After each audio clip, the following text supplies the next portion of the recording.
오늘 하나님께서 주시는 말씀은 요한일서 4장 17절부터 21절까지 말씀입니다. 요한일서 4장 17절에서 21절까지 말씀 같이 읽겠습니다.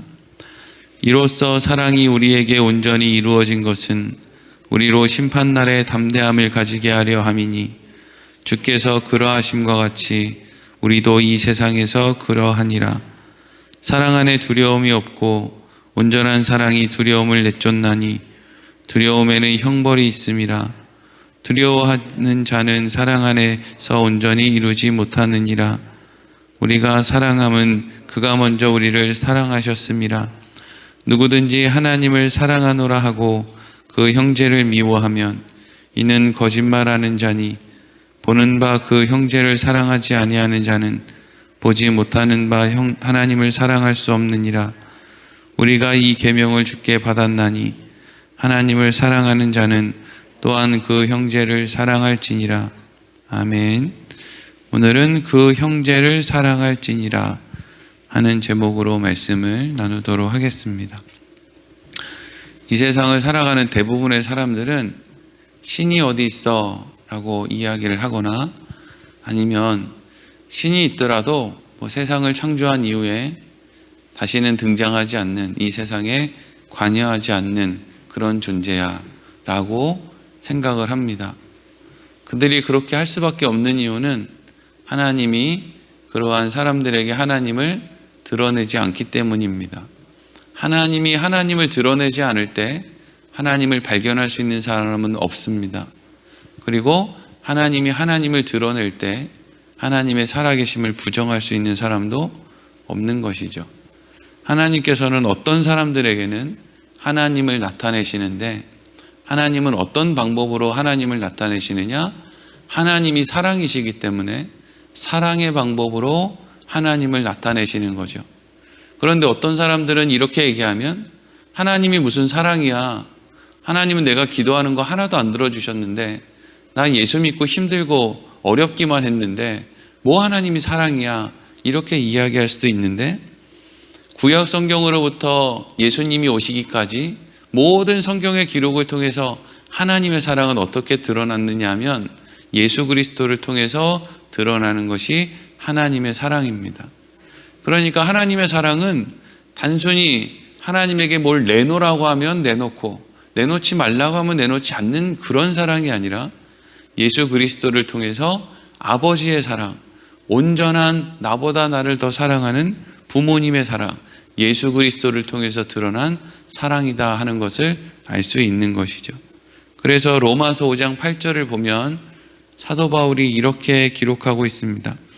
우리가 아직 죄인 되었을 때에 그리스도께서 우리를 위하여 죽으심으로 하나님께서 우리에 대한 자기의 사랑을 확증하셨느니라. 하나님이 우리한테 하나님의 사랑을 주시고 그리고 하나님이 우리에게 사랑을 주셨다라는 것을 가르쳐 주시는 거예요. 그런데 그것을 어떻게 분명하고 명확하게 우리가 쉽게 이해할 수 있도록 하나님이 가르쳐 주시느냐? 그게 바로 예수 그리스도를 이 땅에 보내고 죽이신 거라는 거죠. 그리고 죽이신 이후에 내버려 두는 게 아니라 살리시고 하나님 보좌 우편에 앉게 하셨는데 이 모든 일 가운데 예수님은 시종일관 뭘 하시느냐? 아버지께서 자신에게 보내신 자들을 위해서 사시고 죽으시고 그리고 영원한 그날까지, 심판의 그날까지 우리를 위해서 하나님 보좌 우편에서 중보기도 하고 계신다 하는 겁니다.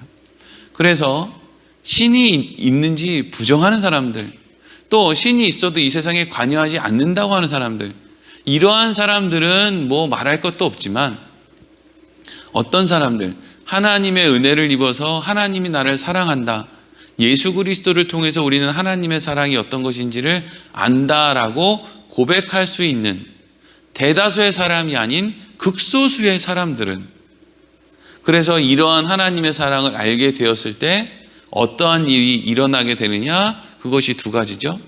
이러한 하나님의 사랑을 알 수 있는 것은 성령님이 우리 안에 계시기 때문에 알 수 있는 것인데, 그것을 알게 되었을 때 우리는 두 가지. 첫 번째는 겸손해야 되겠다.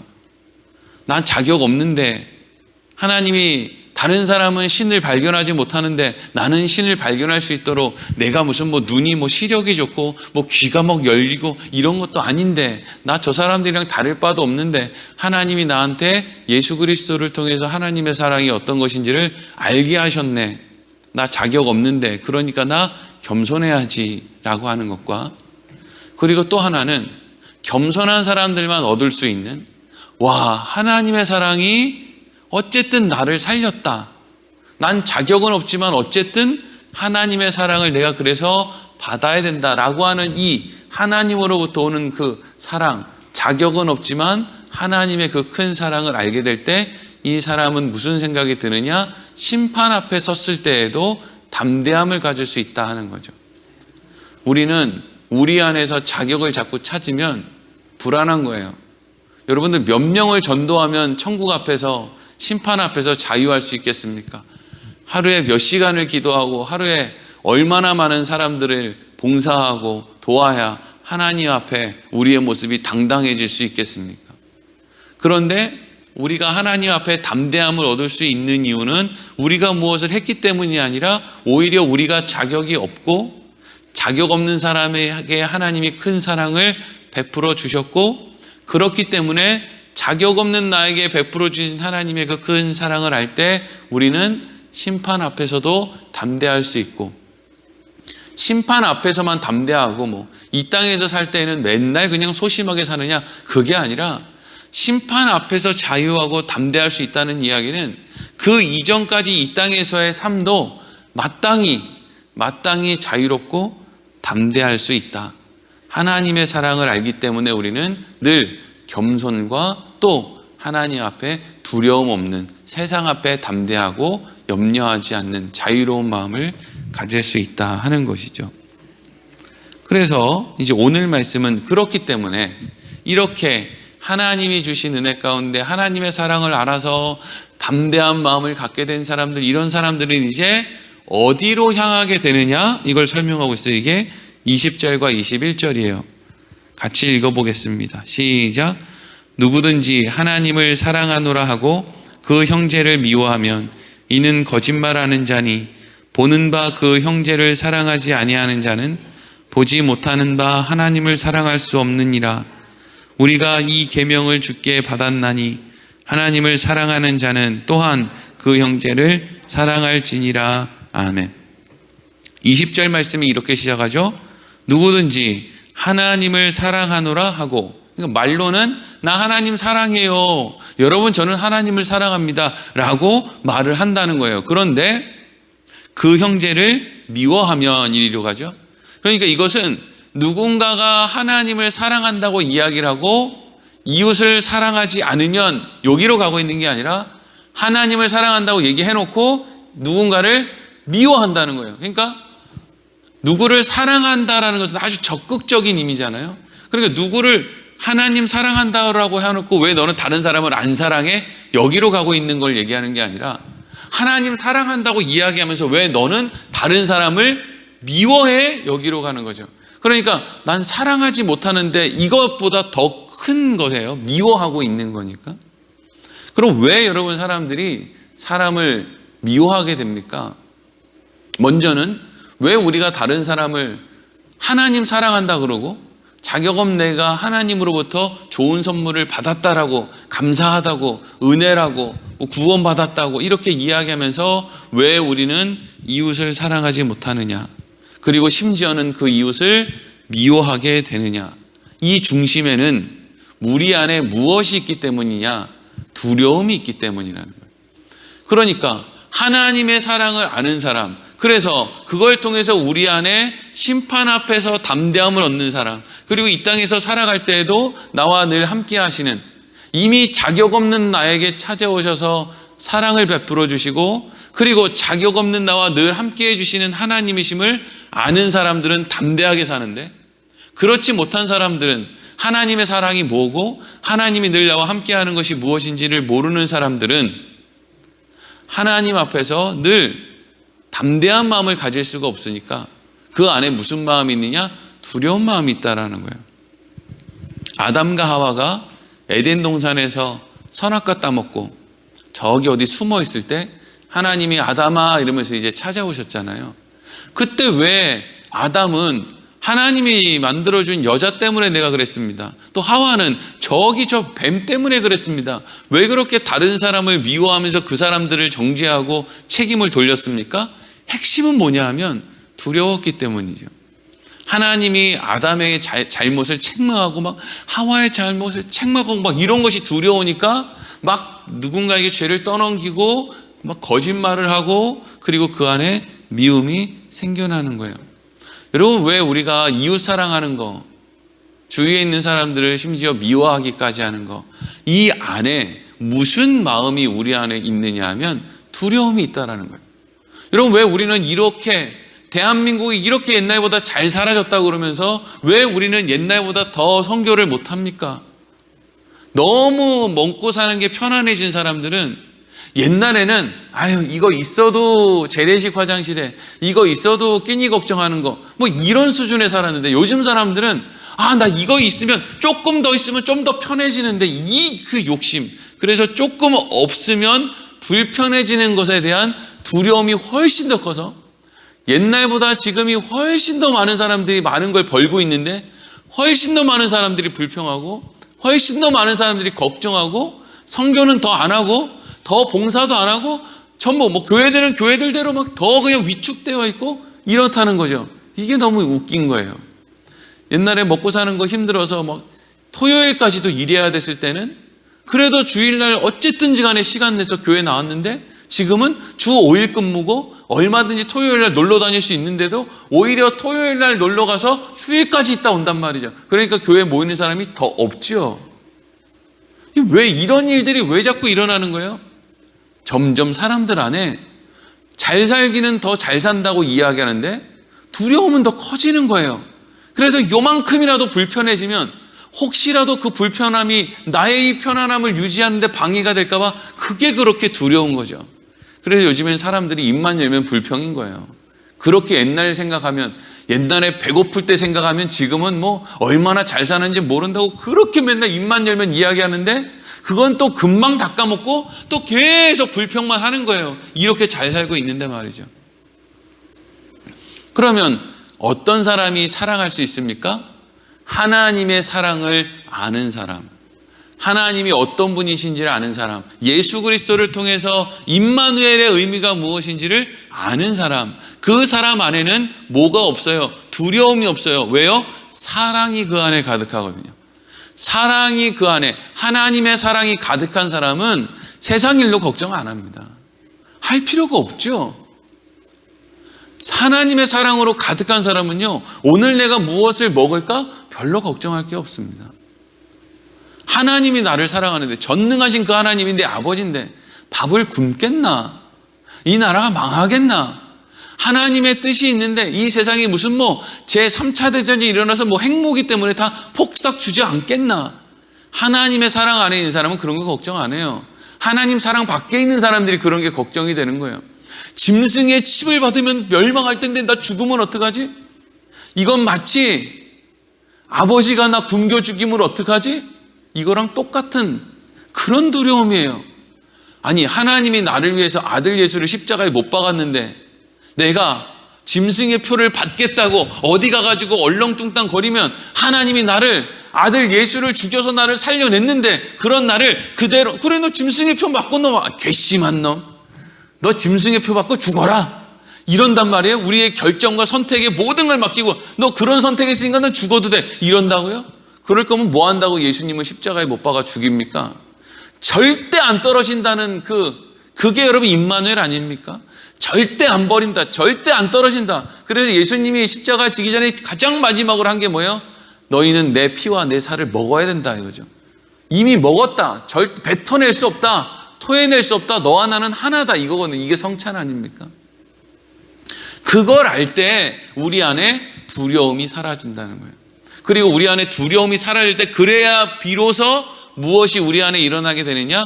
이웃 사랑의 마음, 상대방을 미워하는 것으로 나를 안심시키려고 하는 마음, 그런 마음을 내버릴 수 있다는 거죠. 여러분, 사람들은 너무 참 꾀가 많다고 해야 되나, 교활하다고 해야 되나. 사람은 다른 사람을 정죄하는 것으로 나 스스로를 안심시키려는 마음이 사람 안에는 꼭 있어요. 그래서 목사들은 에이, 저 교회 목사님 별로야. 아니, 별론지 안 별론지 자기가 대화를 해봤어요? 뭘 어떻게 해봤어요? 그런데도 그냥 저 옆교회 목사님은 나이가 많아서 별로야. 그럼 나는 이제 나이가 젊으니까 저 사람보다 낫다는 걸로 안심하고 싶은 거죠. 그럼 또 옆에 저 교회 목사님은 너무 젊어서 별로야. 이건 또 뭐예요? 난 저 사람보다는 그래도 나이가 또 많으니까 내가 또 낫다는 거죠.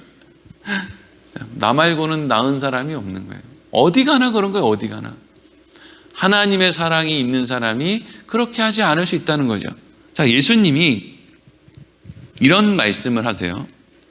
누가복음 12장 13절에서 15절에 예수님과 예수님을 찾아온 한 사람의 대화예요. 제가 읽어보겠습니다. 무리 중에 한 사람이 이르되 선생님, 내 형을 명하여 유산을 나와 나누게 하소서 하니 이르시되 이 사람아, 누가 나를 너희의 재판장이라 물건 나누는 자로 세웠느냐 하시고 그들에게 이르시되 삼가 모든 탐심을 물리치라.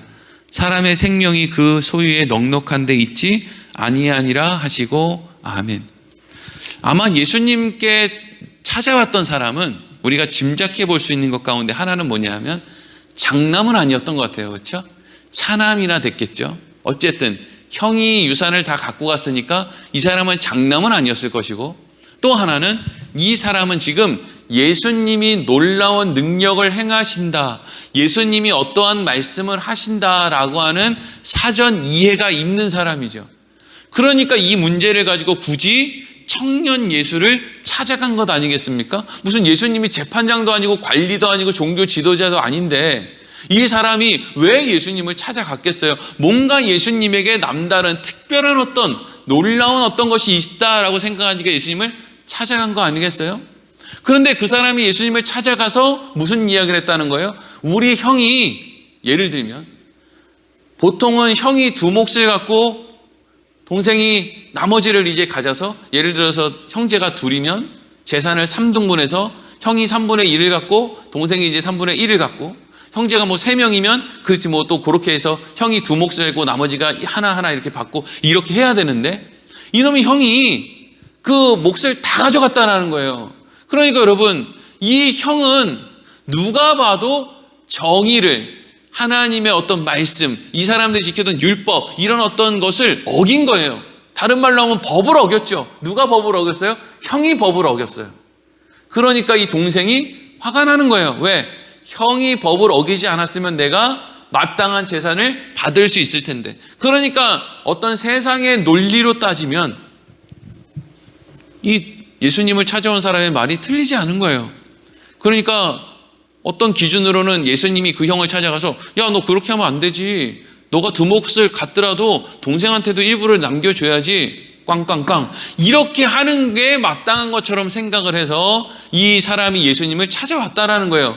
근데 예수님을 찾아왔을 때 예수님이 이 사람을 향해서 뭐라고 했습니까? 나는 재판장이 아니라 그러죠.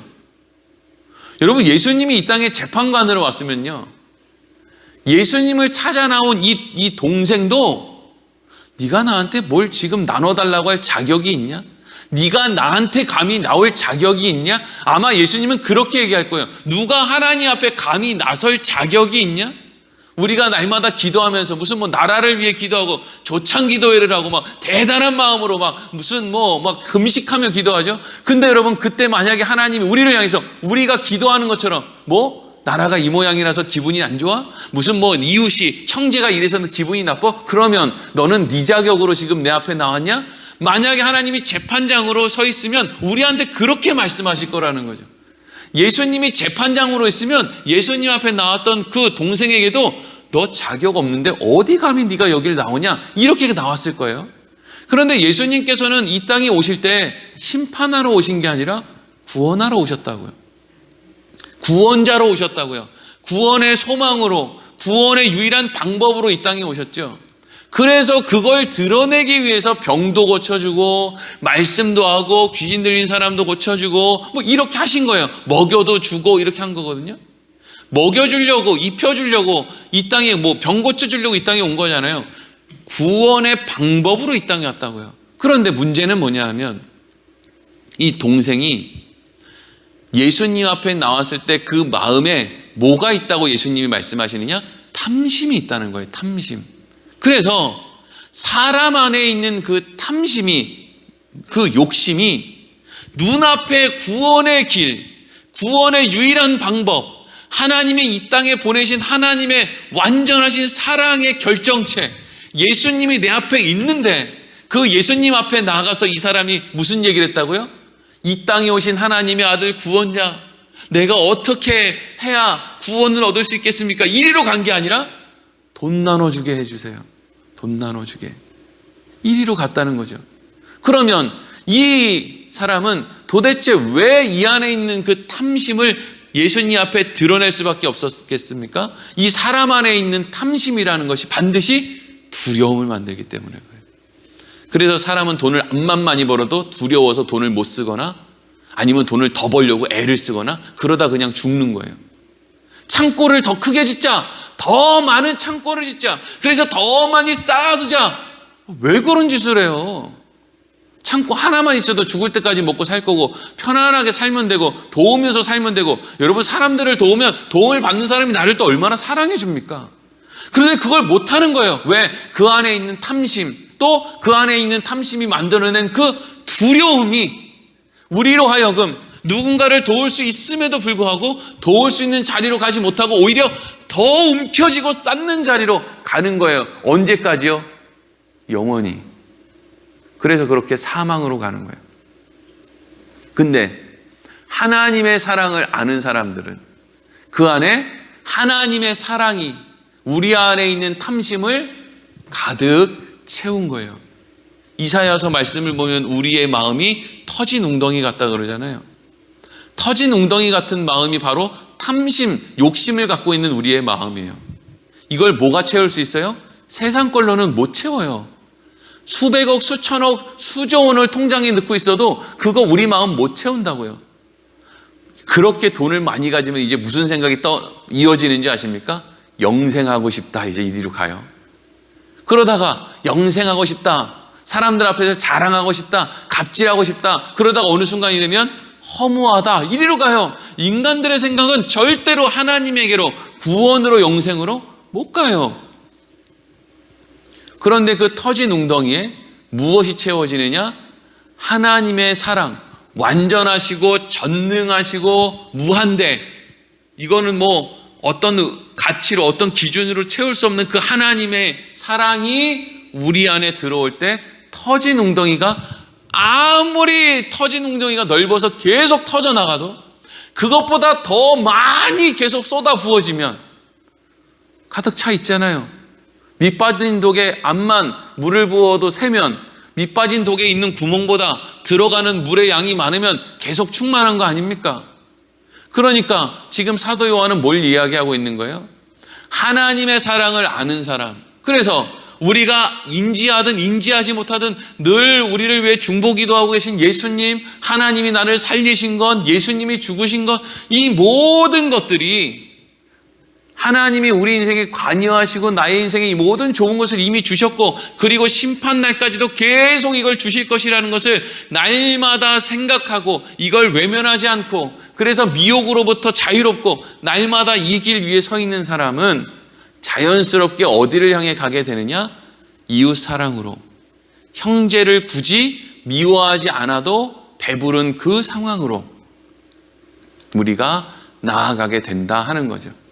그러니까 하나님이 이 세상에 관여하고 있다, 특별히 하나님이 내 인생에 관여하고 있다라는 증거, 가장 큰 증거는 뭐냐면 내일 먹을 걸 괜히 걱정하면서 오늘 충분히 누군가에게 손을 벌릴 수 있는데 그걸 벌리지 않는 일을 마다하는, 그런 일을 하지 않는다는 뜻이기도 하고, 또 충분히 용서할 수 있는데 충분히 용서하지 않는 것, 충분히 미워하지 않을 수 있는데 그냥 미워하고 마는 그런 일을 아니할 수 있다.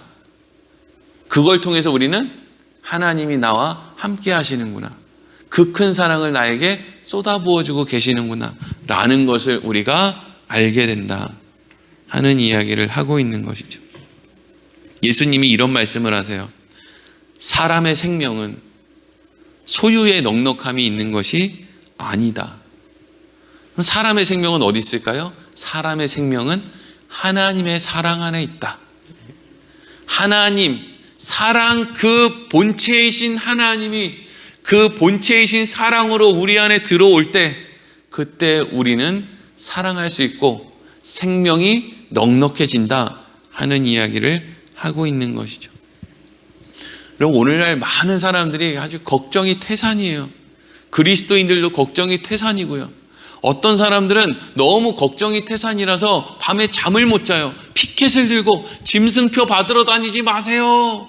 아니, 누가 짐승표를 받으러 다닌다고 그냥 짐승표 어떤 사람들은 또 사명감을 가지고 백신 맞으면 지옥 가요 이러는 사람도 있고, 어떤 사람은 백신 안 맞으면 지옥 가요 이런 사람이 있고. 그러니까 백신 맞으면 지옥 간다고 떠드는 사람하고 백신 안 맞으면 지옥 간다고 떠드는 사람하고 붙여놓으면 똑같이 하나님의 자녀인데 아주 그냥 서로 죽이려고 덤빌 거예요.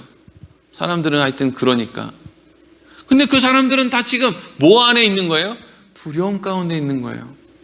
이러다 나라 망하면 어떡하지? 이거 짐승의 표 받아가지고 이거 지옥 가면 어떡하지? 이러는 거죠. 뭐가 없는 거예요? 그 안에 하나님의 사랑이 없는 거예요. 하나님이 나한테 어떤 일을 해주셨는지를 모르는 거예요. 또 하나님이 얼마나 전능하신지를 모르는 거예요. 그러니까 지금 사도 요한은, 야, 하나님을 모르고 하나님이 이 세상에 관여하지 한다는 걸 모르는 사람들은 영지주의자가 되거나 불신자들이 되거나, 그래서 그 사람들은 평생 근심 걱정 속에 살면서 저마다 나름대로 생각으로 사는데, 그런데 하나님의 사랑을 입고 하나님의 사랑을 알고 그렇게 하나님의 택함을 받고 은혜 받고 사는 우리도 저 세상 사람처럼 맨날 두렵고 근심하고 걱정하고 그래서 사람을 미워해야만 되고 그렇게 살면 되겠어? 이건 우리한테 뭐 전도 많이 해라, 기도 많이 해라 이런 이야기가 아니죠. 너희가 하나님의 사랑을 그렇게 많이 받은 사람들, 이미 믿고 아는 사람들인데 세상에 하나님을 모르는 사람이랑 똑같은 고민, 똑같은 근심 걱정하면 안 되지. 하나님이 예수 그리스도를 통해서 임마누엘로 우리와 함께 하신다라는 걸 늘 기억하면서 어쩌라는 거예요? 두려워하지 말고 사랑하라는 거예요. 누구를요? 자격 없는 나를 사랑해 주신 하나님의 그 사랑을 그대로 갖고 와서 자격 없는 누군가를 사랑하는 일을 하라는 거죠. 두려워져 하지 말고. 저 사람이 나 이용해 먹지는 않을까? 저 사람이 나 거절하지는 않을까? 이런 거 두려워하지 말고. 왜? 하나님은 임마누엘로 우리와 함께 하시니까요. 나 이러다 굶어 죽는 거 아닐까? 안 굶어 죽어요. 안 굶어 죽어. 성인병 걸려서 죽는 게 빠르지 굶어 죽는 게 빠르지 않아요. 어제도 목사님들 모임했는데 다들 어렵다 그러는데 다들 퉁퉁해. 도대체 만나 매출하기를 하나님이 얼마나 하늘에서 기름지게 내려주시면 다 사는 게 어렵다 그랬는데 어쩜 그렇게 다들 포동포동해요? 저부터 시작해가지고. 뭐가 그렇게 우리는 두렵고 염려가 되는지, 이렇게 포동포동하게 사는데 도대체 얼마나 더 하나님이 보여주시고 알려주시고 사랑을 얼마나 베풀어 주셔야 우리 안에 있는 이 두려움은 사라질 것인지.